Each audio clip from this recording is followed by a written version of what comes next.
Hello everyone. आप सभी का फिर से स्वागत है। ये एनसीईआरटी हिस्ट्री का डिस्कशन है। आज का टॉपिक है ईरानी और मकदूनियाई आक्रमण।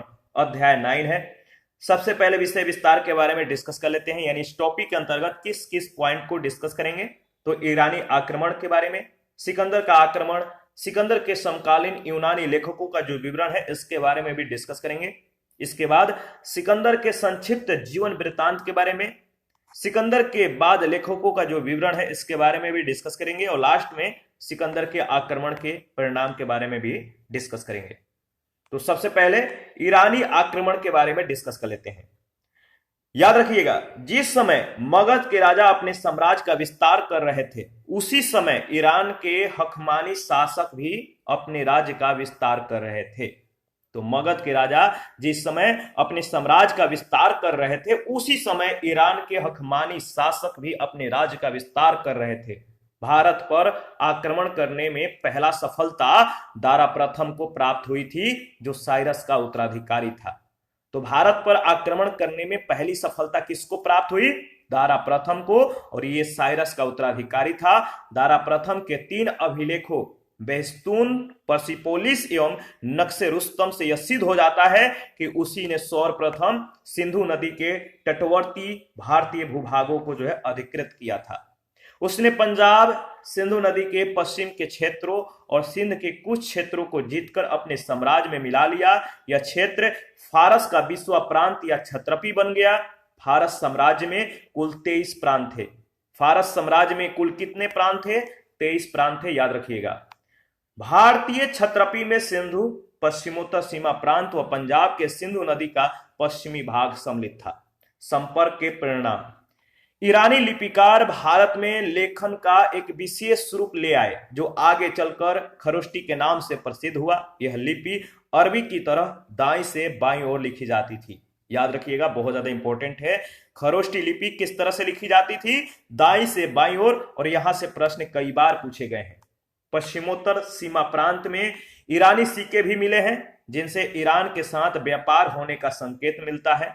अशोककालीन स्मारक, विशेषकर घंटा के आकार के गुंबद, कुछ हद तक ईरानी प्रतिरूपों पर आधारित हैं। अशोक के राजादेशों की प्रस्तावना और उनमें प्रयुक्त शब्दों में ईरानी प्रस्तावना व उनका प्रभाव देखा जा सकता है। देखिए, ईरानियों की सहायता से ही यूनानियों को भारत की अपार संपत्ति की जानकारी मिलती है। ठीक है, क्या हो जाता है? जो ईरानी है इनकी सहायता से यूनानियों को भारत की अपार संपत्ति जो है इसकी जानकारी मिली थी या मिल जाती है। तो याद रखिएगा। और अगर बात करें तो देखिए, सिकंदर के आक्रमण के समय जो भारत के स्वतंत्र राज्य थे वो था, पहला तक्षशिला, शूद्रक, पटलेन, पुरु, आस्पेसियन, निसा, गुरेयंस, प्यूकेलाओटिस, अस्केनोस, अर्सेक्स, संबोस, सोद्राई, अगलसोई, सिबोई, गंधारिस, ग्लौकनिकाय, ओसेडियोई, मलोई, मोसिकनोस, आबस्टनोई, जाथ्रोई, ठीक है, फेगेला, अद्रेस्तई, अभिसार, कैथियंस, सोफाइटस, मसनोई और लास्ट है ऑक्सिकनोस। देखिए, पंजाब और सिंध के क्षेत्र में 28 स्वतंत्र राज्य थे। याद रखिएगा। सिकंदर का आक्रमण, सिकंदर मैसिडोनिया के छत्र फिलिप सेकंड का पुत्र था। फिलिप द्वितीय का यह पुत्र था। सिकंदर के आक्रमण के समय पश्चिमोत्तर भारत अनेक छोटे छोटे राज्यों में विभक्त था, डिवाइड था, जिनमें कुछ राज्य गणतंत्रात्मक और कुछ राज्य राजतंत्रात्मक थे, जिन्हें अलग अलग जीतना सिकंदर के लिए आसान था। सिकंदर यूनान के राज मकदूनिया का शासक था। याद रखिएगा, सिकंदर यूनान के राज मकदूनिया का शासक था। वह अपने पिता के मृत्यु के बाद 336 ईस्वी पूर्व में गद्दी पर बैठा। इसने, याद रखिए, काबुल और सिंध के मध्य सिकंदरिया नामक नगर की जो है स्थापना की थी। सिकंदर के गुरु अरस्तु थे। यहां से भी प्रश्न कई बार पूछे गए हैं। सिकंदर के गुरु का नाम याद रखिएगा, अरस्तु थे। अरस्तु यूनानी दार्शनिक थे जो प्लेटो के शिष्य थे। सिकंदर के गुरु का नाम अरस्तु, और अरस्तु ये यूनानी दार्शनिक थे जो अरस्तु जो थे ये प्लेटो के शिष्य थे। उनका जन्म एस्टगेरिया नामक नगर में हुआ था, एस्टगेरिया। अरस्तु ने भौतिकी, अध्यात्म, कविता, नाटक, संगीत, तर्कशास्त्र, राजनीति शास्त्र, नीति शास्त्र, जीव विज्ञान सहित कई विषयों पर रचना की थी। सिकंदर ने सिर्फ, याद रखिए, सिकंदर ने सिर्फ एशिया माइनर यानी तुर्की और इराक को ही नहीं बल्कि ईरान को भी जीत लिया। तो सिकंदर ने सिर्फ एशिया माइनर और इराक को ही नहीं बल्कि ईरान को भी जीत लिया। ईरान से वह भारत की ओर बढ़ा। सिकंदर के समकालीन यूनानी लेखकों का जो विवरण है, पहले इसके बारे में डिस्कस कर लेते हैं। तो देखिए, पहला है अरिस्टोब्यूलस। अरिस्टोब्यूलस समय है 327 से 326 ईस्वी पूर्व। इनकी प्रमुख रचनाएं हैं युद्ध का इतिहास, महत्वपूर्ण जो साक्ष्य है। एरियन व प्लूटार्क ने अपनी रचनाओं का आधार बताया था। इसके बाद है दूसरा ओनोसेक्रिटस। ओनोसेक्रिटस का जो समय है 327 से 326 ईस्वी पूर्व। प्रमुख रचनाएं हैं सिकंदर के जीवनी, ठीक है। ओनोसेक्रिटस हैं, इन्होंने सिकंदर की जीवनी को लिखा और जो प्रमुख है, कह सकते हैं कि जो इसमें जो महत्वपूर्ण है, यह जहाजी बेड़े का चालक था। यह जहाजी जो महत्वपूर्ण साक्ष्य है, यह जहाजी बेड़े का चालक था।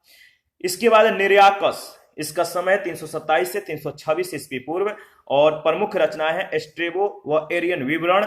और जो महत्वपूर्ण साक्ष्य है वह है यह सिकंदर के जहाजी बेड़े का एडमिरल था, ठीक है। सिकंदर का आक्रमण, मैप को देखिए कहां कहां पर सिकंदर का आक्रमण हुआ है।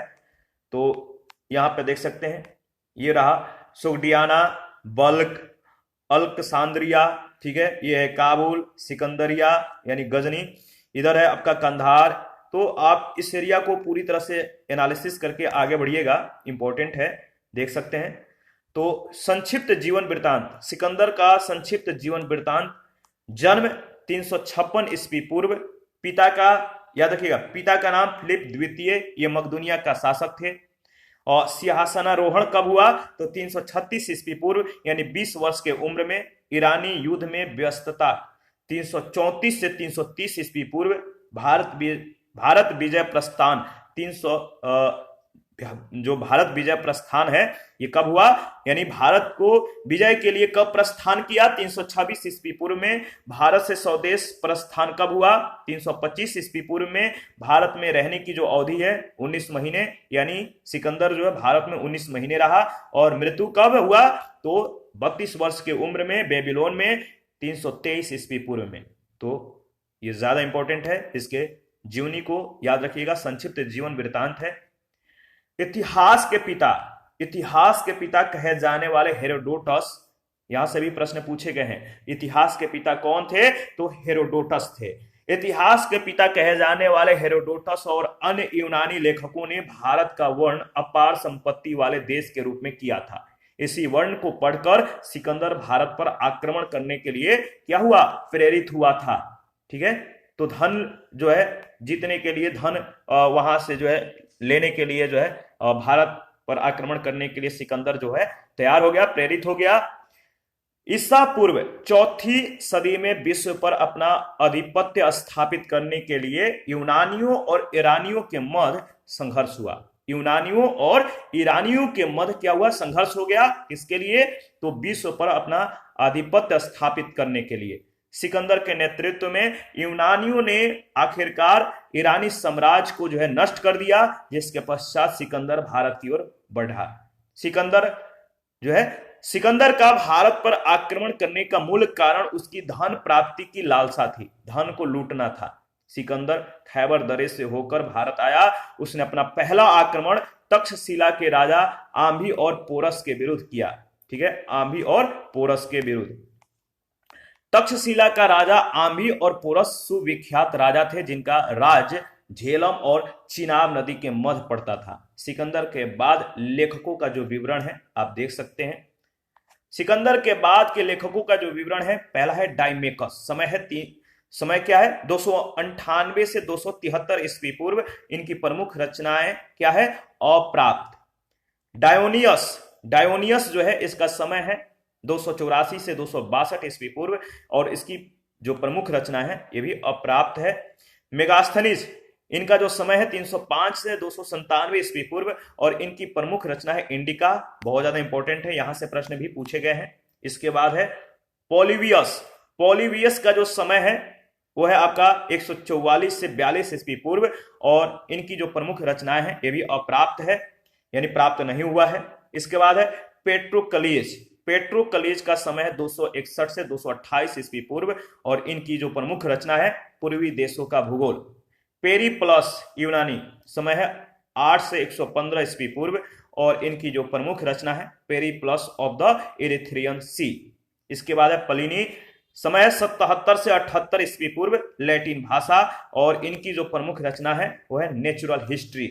इसके बाद है एरियन, इनकी जो समय है 2री शताब्दी ईसा पूर्व, सिकंदर का आक्रमण इनकी प्रमुख रचनाएं हैं। इसके बाद है टॉलेमी, ठीक है, टॉलेमी जो है इनका जो समय है याद रखिएगा, समय है 2री शताब्दी ईसा पूर्व और इनकी जो प्रमुख रचनाएं हैं वो है जियोग्राफी।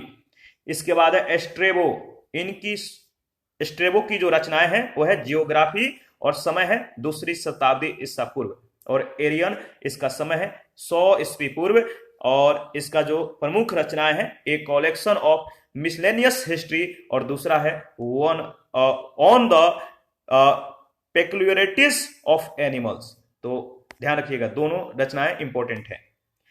देखिए वे दोनों संयुक्त मोर्चा नहीं बना सके, ये दोनों कह सकते हैं वे दोनों जो है संयुक्त मोर्चा नहीं बना सके और न ही खैबर दरे, याद रखिए खैबर दरे पर कोई प्रतिरक्षण था। तो वे दोनों संयुक्त मोर्चा जो वे दोनों का मतलब क्या है, ये दोनों का मतलब है, तो देखिए मतलब है कि जो वहां के शासक थे कौन, तो याद रखिएगा आम्ही और पोरस, आम्ही और पोरस वे दोनों संयुक्त मोर्चा नहीं बना सके और न ही खैबर दरे पर कोई प्रतिरक्षण था। तक्षशिला के शासक आम्ही ने सिकंदर के सामने जो है समर्पण कर दिया। झेलम नदी के किनारे पहुंचने पर सिकंदर का पहला और सबसे शक्तिशाली प्रतिरोध जो है पोरस ने किया। किसने? पोरस ने। याद रखिएगा यहां से भी प्रश्न कई बार पूछे गए हैं। हाइडेस्पिसिस, हाइडेस्पिसिस जो है वितस्ता आधुनिक झेलम, इसको इसका पुराना नाम है वितस्ता, यानी आधुनिक झेलम को वितस्ता कहते थे उस समय। तो हाइडेस्पिसिस पोरस और सिकंदर के मध्य झेलम नदी के किनारे सुप्रसिद्ध वितस्ता यानी झेलम का युद्ध हुआ, वितस्ता का युद्ध हुआ जिसमें सिकंदर ने पोरस को पराजित कर दिया। भारतीय राजा की बहादुरी और साहस से प्रभावित होकर सिकंदर ने पोरस को जो है राज जो है वापस कर दिया और उसे अपना सहयोगी बना लिया। पोरस के बाद सिकंदर ने ग्लोक निकाय व कठ जातियों को पराजित किया। ग्लोक निकाय व कठ जातियों को पराजित किया। सिकंदर ब्यास नदी के सीमा तक पहुंचा था, वह पूरब की ओर जो है बढ़ना चाहता था। ब्यास नदी के सीमा तक जो है सिकंदर पहुंच गया था, लेकिन वह क्या है पूरब की ओर बढ़ना चाहता था, परंतु उसकी सेना ने उसका साथ देने से इनकार कर दिया क्योंकि यूनानी सैनिक लड़ते लड़ते थक गए थे और बीमारियों से वे ग्रसित हो चुके थे। यूनानी इतिहासकार एरियन ने लिखा है कि युद्ध कला में भारतवासी अन्य तत्कालीन जनों से जो है अत्यंत श्रेष्ठ थे। यूनानी सैनिकों को यह ज्ञात था कि गंगा के तट पर एक शक्तिशाली साम्राज्य है। मगध पर नंद वंश का शासन था, उसकी सेना जो है सिकंदर की सेना से कहीं अधिक विशाल थी। तो नंद वंश का मगध पर नंद वंश का शासन था और उसकी सेना नंद वंश की जो सेना थी सिकंदर के सेना से कहीं अधिक शक्तिशाली थी, विशाल थी, जिसके कारण सिकंदर की सेना ने आगे बढ़ने और युद्ध करने से इनकार कर दिया था। सिकंदर ने दुख भरे स्वर में कहा, मैं उन दिलों में उत्साह भरना चाहता हूं जो निष्ठाहीन और कायरतापूर्ण डर से दबे हुए हैं। तो सिकंदर जो है दुख भरे स्वरों में कहता है कि मैं उन दिलों में उत्साह भरना चाहता हूं, जोश भरना चाहता हूं जो निष्ठाहीन और कायरतापूर्ण डर से जो है दबे हुए हैं। और इस प्रकार वह राजा जो अपने शत्रुओं से कभी नहीं हारा परंतु अपने ही लोगों से हार मानने को जो है वह विवश हो गया। वह भारत में लगभग 19 महीने यानी 326 से 325 ईस्वी पूर्व तक रहा। इस दौरान वह हमेशा युद्ध में लगा रहा। वापसी के समय सिकंदर की सेना सिंधु नदी के मुहाने पर दो भागों में, पहला जो है जल मार्ग निरयाकस के नेतृत्व में और दूसरा स्थल मार्ग क्रेटेरस के नेतृत्व में विभक्त हो गई।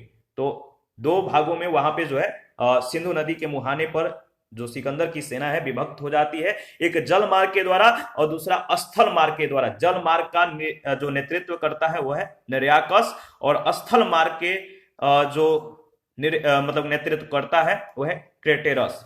भारतीय भूभाग पर सिकंदर की अंतिम विजय पाटल राज्य के विरुद्ध थी। किस राज के? पाटल राज के। उसने अपने भूभाग को 3 हिस्सों में बांट दिया और 3 यूनानी गवर्नरों के साथ जो है हाथ मतलब उनके हाथों में सौंप दिया, उसके साथ हाथ मिलाया, स्थानीय शासकों के हाथों में सौंप दिया। सिकंदर ने 2 नगर बसाए थे, जिनमें पहला नगर बऊ-केफला झेलम नदी था, बऊ-केफला। दूसरा निकाया नगर यानी विजयनगर था, जिसे उसने पोरस पर विजय की स्मृति में बसाया था। सिकंदर के आक्रमण के जो परिणाम है इसके बारे में भी डिस्कस कर लेते हैं। इस आक्रमण का सबसे महत्वपूर्ण परिणाम भारत और यूनान के बीच विभिन्न क्षेत्रों में प्रत्यक्ष संपर्क की स्थापना थी। सिकंदर के अभियान से 4 भिन्न भिन्न स्थल मार्गों और जल मार्गों के द्वारा जो है जो जल मार्ग है इनके द्वार खुल गए। तो जो सिकंदर के आक्रमण के जो महत्वपूर्ण परिणाम निकले वो पहला था कि जो भारत और यूनान है इनके बीच जो विभिन्न क्षेत्रों में संपर्क था वो प्रत्यक्ष संपर्क की स्थापना हो गई और सिकंदर के अभियान से 4 भिन्न भिन्न स्थल मार्गों और जल मार्गों के जो द्वार थे वो खुल गए।